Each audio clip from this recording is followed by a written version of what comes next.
خیال کہ ان کے سیکولرزم کے ویژن میں کوئی بھی کانٹرڈکشن تھی.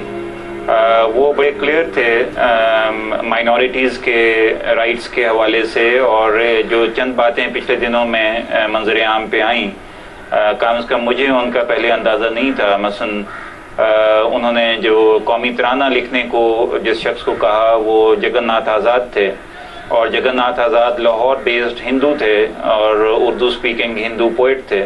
تو ان سے اسپیشلی انہوں نے کہا کہ جلد از جلد وہ ترانہ لکھیں, اور وہی ترانہ تقریباً 1.5 سال تک یہاں پہ چلتا رہا. ایک اور واقعہ بھی مجھے یاد آ رہا ہے, وہ یہ کہ راجہ صاحب محمود آباد ان کے یہاں ٹھہرے ہوئے تھے, اور بمبئی کے باہر بتران ایک جگہ تھی جہاں پر انہوں نے راجہ صاحب نے جا کے تقریر کی, اور اس تقریر میں راجہ صاحب نے یہ فرمایا کہ پاکستان کے اندر قرآن کی حکومت ہوگی. تو وہ بات دوسرے دن جب جناح صاحب کو پتہ چلی تو ان کی سمجھ میں نہیں آیا کہ وہ کیا تقریر کر رہے ہیں, اور انہوں نے اس کے بعد ناراضگی کا اظہار کیا. تو اس میں کچھ تیزی ہوئی, اور راجہ صاحب نے یہ مجھ سے بتلایا کہ میں بھی کچھ جوش میں تھا, اور میں گھر چھوڑ کے چلا آیا اور بمبئی کی سڑکوں پہ پھرتا رہا, اور جب لکھنؤ کی گاڑی مجھے ملی تو میں لکھنؤ چلا گیا. مگر اس کے بعد پھر بلایا انہوں نے سال بھر کے بعد راجہ صاحب کو, اور راجہ صاحب نے الیکشن میں کام کیا اور یہ سب کچھ کیا. یہ واقعہ راجہ صاحب نے مجھے 30 سال کے بعد لندن میں بتلایا, جب وہ بہت ہی اپسیٹ تھے, اور وہ یہ کہہ رہے تھے کہ جناح صاحب صحیح تھے, یہ اسلام کے نام پہ ہم تباہ کر رہے ہیں. 1946 میں کلکتہ میں کر رہے تھے کہ میں an old man, I have everything, but I don't have to run my blood like water.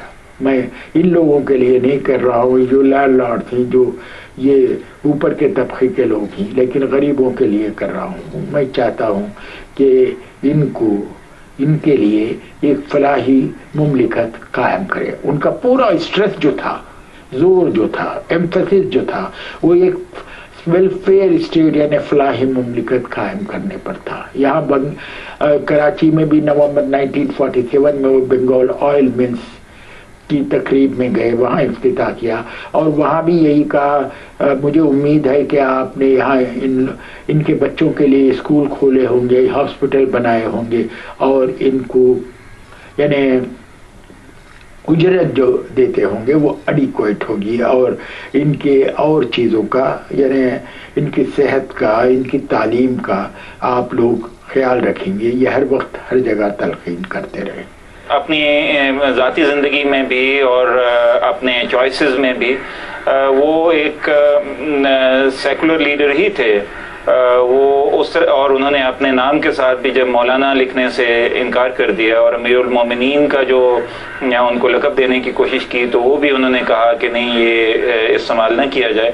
تو یہ ساری چیزیں جو ہیں وہ انڈیا دیتی ہیں کہ قائد اعظم جو ہیں وہ ایک پلورلسٹک سوسائٹی چاہتے تھے, پلورلسٹک پالیٹی چاہتے تھے. اور یہ تو بعد کی کنکاکشنز ہیں جو 1980 کے بعد جو ہے انہوں نے ان کے امیج کو ڈسٹارٹ کیا گیا, میں سمجھتا ہوں. میرا اپنا ذاتی خیال یہ ہے کہ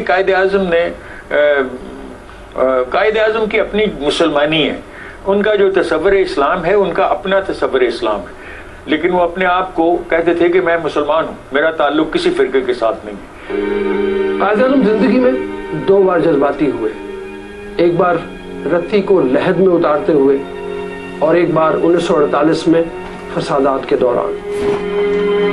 یہ زیادہ تر اپنے ایموشنز اپنے پاس رکھتے تھے. صرف 2 دفعہ انہوں نے پبلک کو اپنے ایموشن شو کیے تھے.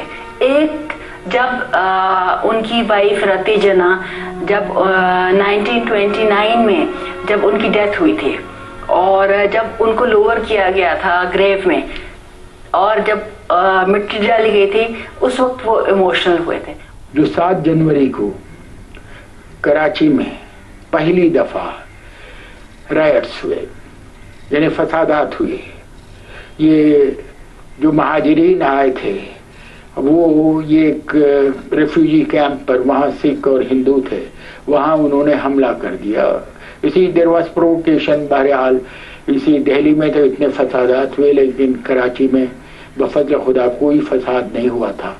کہاں 14-15 اگست, کہاں جنوری کا مہینہ. تو قائد اعظم